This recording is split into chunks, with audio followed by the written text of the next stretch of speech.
Soren Kierkegaard believed that God reveals himself to each individual mysteriously. Please comment on the beliefs of Soren Kierkegaard in relation to finding proof of God's existence, and is his approach correct? And this is from Madeline.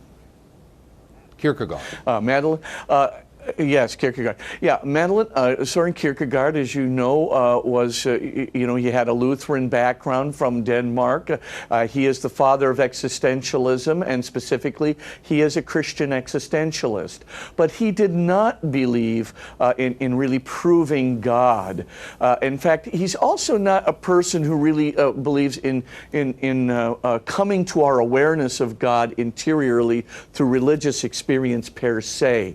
As an existentialist, what he really believes is that we come to God, in our interactions of life when we're making our decisions, right? So he talks about three metamorphoses in our lives. So you start with what's called the aesthetic domain, then the ethical domain, and then the transcendent domain. But we're called to that by the authentic decisions that we make about our life's meaning in interaction with the concrete situational life that we have.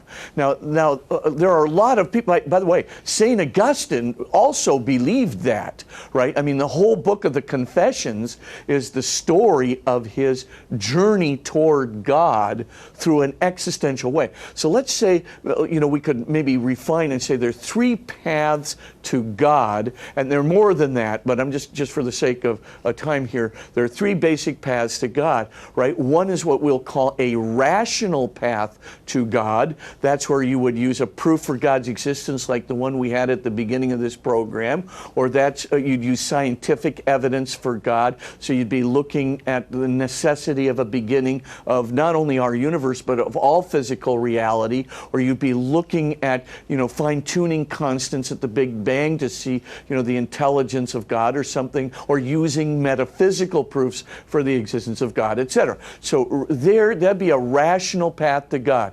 Now, Catholics believe in a rational path to God, and the reason is because there's good reason, if I might say, that'd be a little puncher here, for reasonable, rational proofs for God. They work. And if you deny a rational proof for God, you're either going to have to deny your own existence, or you're going to have to argue an intrinsic contradiction. And both of those things are really bad in logic. And plus, of course, you'd never want to argue to your non-existence, because then you wouldn't exist, but you really do, and that would be problematic. Okay, then the second area, that we talk about is the area of what we might call mystical experience or religious experience. And there's a lot of important documentation that's been done on this in terms of world religions, right? And this is exceedingly important as well.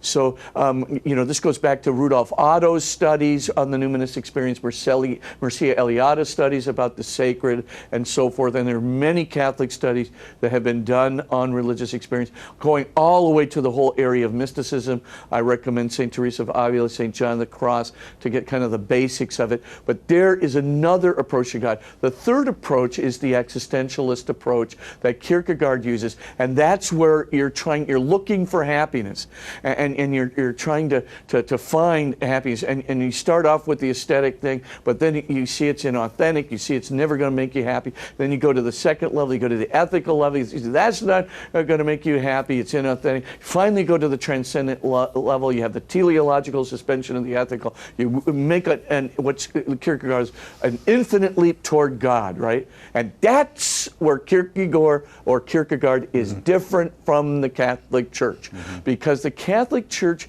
never held, and still doesn't hold, right, that you have to make, as it were, an infinite leap across this chasm from ourselves to the infinite God.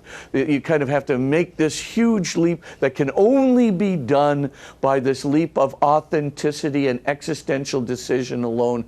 We've always believed that reason and revelation we could build a little bridge across. We could use metaphysical proofs of God. We could use scientific evidence for God. We could use near-death experiences, right, to see our immortal souls. We could, keep building this bridge, and then we get about 2 feet away, And then when you're 2 feet away, you take a running start across the bridge, and with those rules of the heart that I just talked about, right? Those things I talked about with respect to love, about, Jesus' 4 unique aspects. And when you say in your heart, this is truth, and I think this is what this Creator God, this is the kind of truth, then you make the last 2-foot leap. That's more the Catholic view. We're not the infinite leap types. We basically believe that reason and revelation are consistent with each other. Faith and reason are consistent with one another because they come from the same source.